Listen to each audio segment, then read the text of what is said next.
Sebagaimana yang kita maklum pada 30 Oktober yang lepas, Yang Berhormat Datuk Seri Mohamad Sabu, Menteri Pertanian dan Keterjaminan Makanan telah mengumumkan bahawa bermula hari ini 1 November kerajaan tidak akan lagi memberikan subsidi dan harga untuk ayam kita tidak kawal lagi pada RM9.40 di Semenanjung Malaysia tersebut. Dan semalam saya telah menyatakan bahawa keputusan tersebut adalah berdasarkan kepada series of engagement dan juga kajian pasaran termasuk sumber bekalan untuk beberapa bulan, dan kita telah mendapat jaminan daripada industri bahawa tidak akan ada isu bekalan sumber ayam, dan mereka juga memberi komitmen untuk menjual harga ayam tidak melebihi kadar RM9.40 bagi setiap kilogram. Dan walaupun ada jaminan tersebut, semalam saya juga telah menyatakan bahawa kita menggerakkan seluruh jentera yang ada di KPDM, bahagian penguatkuasa, MyCC dan sebagainya untuk melaksanakan pemantauan dan penguatkuasaan, melihat kepada pelaksanaan bukan hanya ada pada hari pertama ini juga, tetapi untuk tempoh 1 bulan operation khusus ini untuk kita laksanakan. Kita pantau sejauh mana bekalan dan juga harga tersebut. Dan hari ini saya sendiri turun bersama Datuk Seri KSU dan juga Ketua Pengarah Penguatkuasa untuk memantau lepas Parlimen tadi di 3 tempat di kawasan sekitar Putrajaya ini, dan kita melihat tiga pasaraya ini menjual harga pada kadar di bawah RM9.40. Kalau boleh saya sebut, Saga Fresh di Putrajaya menjual pada Segi Fresh di Putrajaya pada kadar RM7.39 1 kilo, Maidin RM7.99 1 kilo, dan Lotus RM7.39 1 kilo. Jadi bermaksud di peringkat pasaraya di sekitar kawasan Putrajaya ini tidak ada isu harga melebihi daripada RM9.40, dan pengguna mempunyai option untuk membuat pembelian. Dan kita juga telah mendapatkan laporan daripada pemantau kita di seluruh negara, dan kalau kita lihat di Semenanjung Malaysia dan seluruh negara, kita telah melaksanakan pemantauan setakat pukul 1 petang tadi sebanyak 1,484 premis yang telah dipantau. Daripada 1,484 premis tersebut, terdapat 4,6%, iaitu sebanyak 68 premis yang telah menjual ayam 1 kilogram di atas RM9.40. Jadi maksudnya ada berlaku penjualan pada kadar yang tinggi daripada harga kawalan sebelum ini. Dan kalau kita lihat range pula, dia pelbagai. The cheapest yang kita dapat di Mari-Mari Supermarket di Mersing, kadarnya adalah RM6.49 1 kilogram.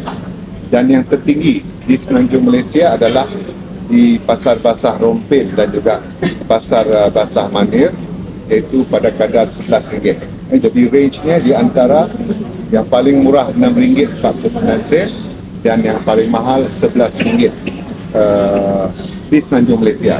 Jadi apa yang kita lakukan berdasarkan dapatan dan laporan ini, selain kita meneruskan pemantauan, kita memutuskan untuk melihat secara mikro bagi kawasan-kawasan yang dilihat mempunyai isu penjualan di atas RM9.40. Kita lihat daerahnya, lokalitinya, dan juga jenis premisnya, sama ada hypermarket, supermarket, minimarket, kedai runcit ataupun pasar basah. Jadi kita segmentize dan melihat secara makro Kerana apa? Kita ingin memastikan, kita akan pastikan kuasa kita turun ke kedai-kedai premis tersebut, melihat apa isu sebenar mereka. Adakah isu dari segi supply, adakah isu dari segi kos operasi dan sebagainya, sehingga menyebabkan mereka tidak boleh menjual pada harga di bawah 94%. Sebab kalau kita lihat contohnya, saya sebutkan tadi yang tinggi di Rompin dan juga di Manir. Bila kita lihat, kita zoom di Manir tersebut, ada kedai di Manir yang menjual the cheapest pada harga RM7.99 per kg. Maksudnya ada di kawasan di daerah tersebut yang boleh menjual pada harga yang murah, tetapi ada yang menjual pada harga RM11. Begitu juga di Rompin. Di Rompin harga paling mahal di pasar basah Rompin itu adalah RM11, tetapi ada kedai yang boleh menjual pada harga RM6.99. Jadi ada jurang yang murah dan yang mahal. Jadi itu sebab kita minta kuasa kita turun, menyimak dengan kedai yang menjual lebih daripada 90% untuk tanya apa isu sebenar. Kalau contohnya dibangkitkan isu supply, Kementerian Pertanian yang berhormat Menteri pada 30 hari bulan lepas telah mengumumkan bahawa sekiranya terdapat masalah bekalan di kawasan-kawasan tertentu, Kementerian Pertanian akan masuk membantu untuk memastikan isu bekalan di kawasan tersebut akan dapat ditangani pada kadar segera. Jadi kita akan bekerjasama rapat dengan Kementerian Pertanian untuk membantu memastikan bahawa sebagaimana jaminan sebelum ini, bahawa tidak ada isu untuk menjual harga di bawah RM9.4. Itu yang pertama bagi Semenanjung Malaysia.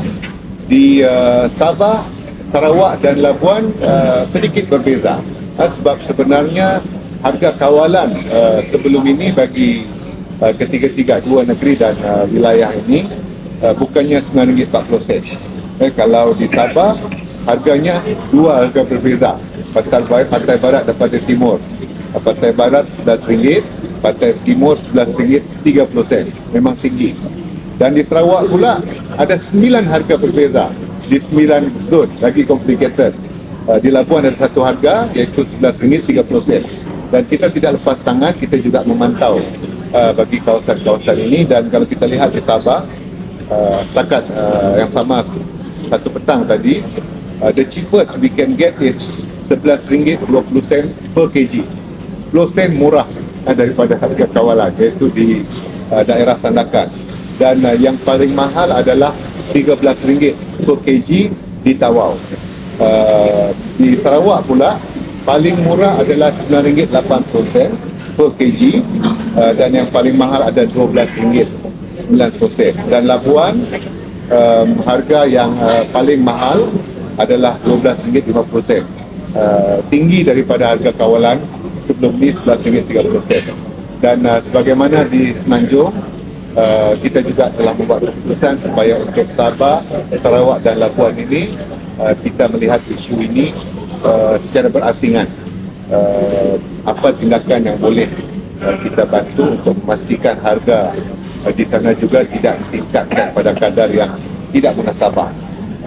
Sebagaimana kita ambil pendekatan dalam isu beras contohnya, kerana di Sabah dan Sarawak juga beras di sana tidak dikawal harganya, dan ada pendekatan tertentu yang telah diambil sebagaimana yang telah diumumkan oleh Kementerian Pertanian. Jadi secara kesimpulannya adalah kita melihat dari segi pemantauan separuh hari pertama 1 November ini ada kawasan-kawasan tertentu, namun jumlahnya tidak banyak, yang menjual above RM9.40, tetapi rata-rata menjual pada kadar yang rendah, sehingga ada yang menjual pada yang saya sebutkan tadi di Mersing hanya pada kadar RM6.49. Jadi ada yang menyebut mungkin di luar bandar pedalaman kosnya akan tinggi, tapi Mersing di luar bandar, tetapi dia boleh menjual pada kadar RM6.49. Jadi untuk tangani ini kita perlu pendekatan secara khusus mengikut lokaliti, dan kita beri jaminan bahawa KPDN bersama Kementerian Pertanian akan mengambil langkah sampai ke peringkat tersebut, melihat isu di lokaliti dan daerah, juga mengambil kira kepada jenis-jenis premis yang dijualkan. Dan pada masa yang sama, kita juga ingin menegaskan bahawa pemantauan kita juga adalah bersekali dengan aspek pemerkuasaan, khususnya dua akta. Yang pertama adalah AKHAM, iaitu Akta Kawalan Harga dan Anti Pencatutan, untuk kita melihat sama ada keuntungan itu marginnya adalah tidak munasabah. Dan yang kedua dari segi akta persaingan, kartel, sebagaimana saya sebut, bila diapungkan risiko untuk wujudnya pakatan-pakatan itu akan timbul. Pakatan untuk menetapkan harga satu pakatan, kumpulan-kumpulan tertentu, mereka bincang inilah harganya. Begitu juga pasaran, mereka mungkin berbagi pasaran supaya tidak ada persaingan. Begitu juga dari segi pengeluaran, jangan keluar lebih supaya harga we can control. Jadi dua akta ini akan kita kuatkuasakan untuk memastikan keterjaminan makanan dan bekalan makanan pada harga yang stabil. Okey, untuk hari pertama ni ada tak tindakan ataupun notis confirm dikeluarkan pada premis yang menjual lebih pada harga kawalan? Tidak, sebab kita tidak ada harga kawalan sudah. Yang 11? No. Bermula 1 November tidak ada lagi harga kawalan. Daripada segi pencatutan harga. Pencatutan itu sebab saya sebutkan tadi, kita mengambil makluman dan rekod harga-harga tersebut, dan kiranya harga itu pada kadar yang jauh dengan harga-harga lain yang boleh ditawarkan oleh pasar raya di sekitar tersebut dan kedai runcit di sekitar tersebut, di situ elemen kita melihat mungkin kita boleh siasat secara lebih lanjut kenapa harga segitu tinggi, berapa kos pengeluaran dia, berapa margin keuntungan dia, untuk membolehkan kita mengambil tindakan pemapasan di bawah akta kawalan harga dan anti pencatutan. Maksudnya macam dalam range 13 tu masih boleh terpulang kita melihat pada sebagaimana saya sebut, sekiranya ada tawaran yang lebih rendah di kawasan tersebut. But I think kalau di semenanjung Malaysia rata-rata menjual di bawah RM9.40 sebenarnya, dan kalau harga di semenanjung Malaysia pada kadar sehingga RM13, kita perlu untuk menyimak perkara tersebut dan mendapatkan maklumat lanjut daripada peniaga yang berkenaan. Datuk, 28 premis yang menjual atas harga kawalan sebagai 40 sebelum ni, di mana lokaliti mereka kebanyakan? Di bandar. I don't have details with me now, but tuan nanti kita minta. Kita ada pembahagian. Sebab harga ayam ni sudah tidak ada yang harga yang asal tu. Kemungkinan peniaga makanan akan menaikkan harga makanan ayam. So apa tindakan Kementerian Pertanian soalan ni? Ya, itu salah satu risiko yang mungkin boleh timbul kesan pada industri lain. Tetapi itu yang itu sebab untuk mengekang perkara itu daripada berlaku, itu sebabnya kita melakukan penguatkuasaan bersungguh-sungguh.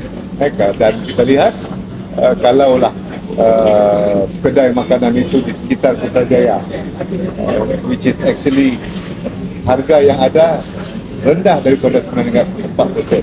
Jadi mengapa perlu mereka menaikkan harga makanan? So kalau ada aduan daripada peniaga di peringkat restoran, F&B dan sebagainya, harga yang terlalu tinggi, sila buat aduan di platform yang kita sediakan. We will check supplier dia daripada mana, berapa kos pengeluaran dan berapa margin call. Jadi juga boleh kita ambil tindakan hasil daripada siasatan langkah. Betul. Satu soalan lagi. Begitu dia tak ada pasal apa kat menu peniaga ramah kan. Kata satu supermarket akan diberikan lagi pendapatan gratis atau enam supermarket. Saya enam secara resminya besok. Mungkin tiada berita untuk besok. Ada 6 pasaraya, and we will know tomorrow.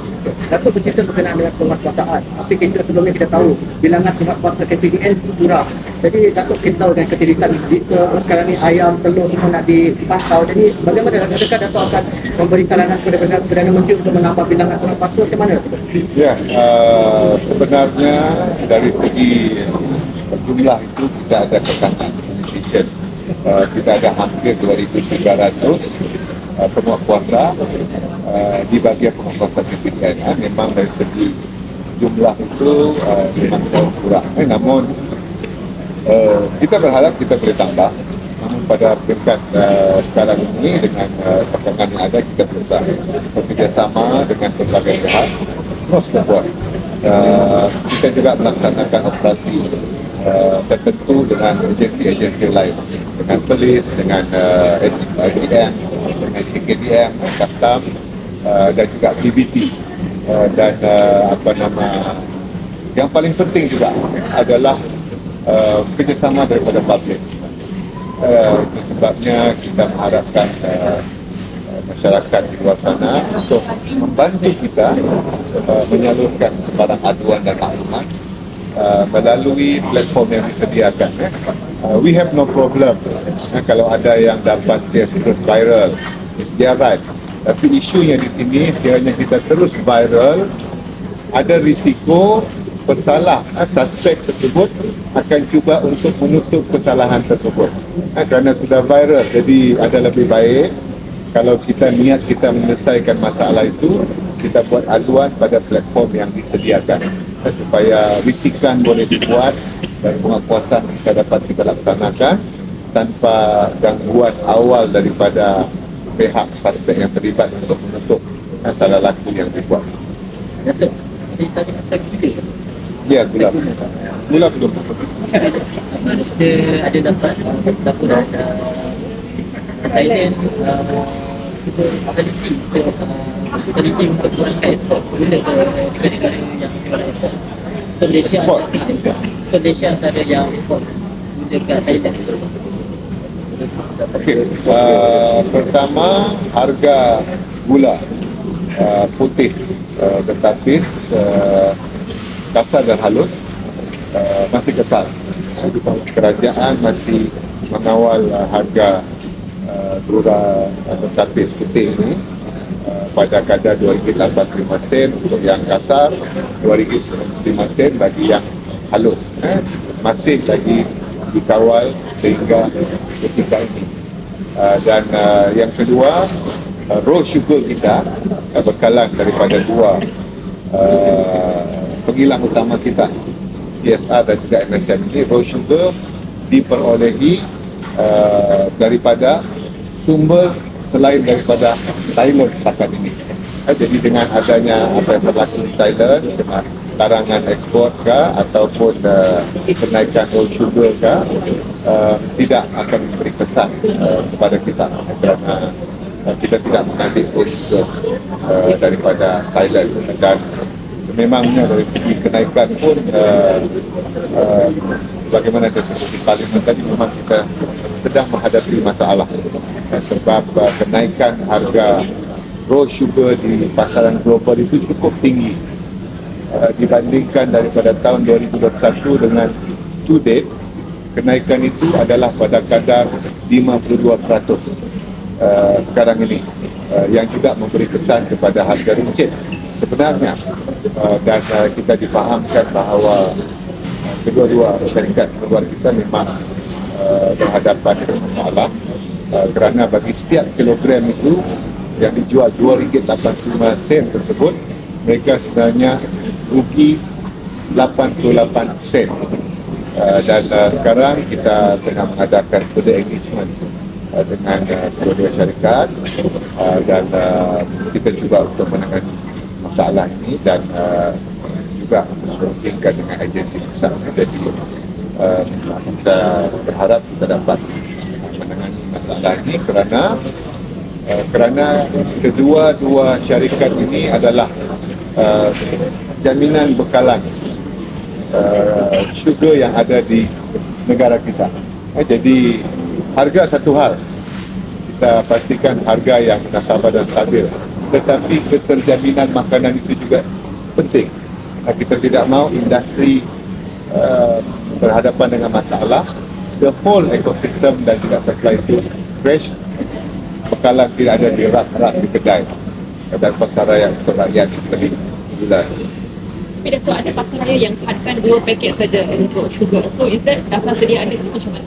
Ya, saya mengakui bahawa dengan isu-isu yang berbangkit memang ada.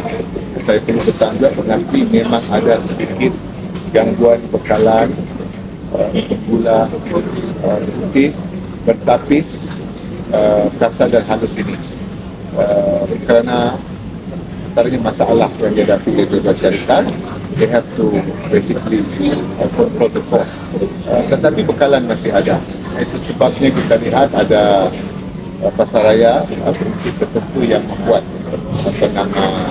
membuat peraturan sendiri untuk menghadkan pembelian, untuk membolehkan masyarakat setempat di sekitar mereka mendapat bekalan yang cukup. Kerana niat kita adalah sugar RM2.85 itu adalah untuk penggunaan domestik, household. Dan kalau ikut kajian kerajaan, satu isi rumah menggunakan penggunaan gula dia adalah hanya 2.6 kg sebulan. 2.6 kg sebulan. Jadi kalau you beli satu hari 2 kilo, sepatutnya mencukupi untuk 1 bulan. Dan industri F&B yang lain sebenarnya perlu membeli gula yang pada kadar yang bukan pada harga RM2 subsidi tersebut. Jadi itu sebabnya peraturan itu dibuat oleh pasaraya kerana akhirnya berbalik pada objektif.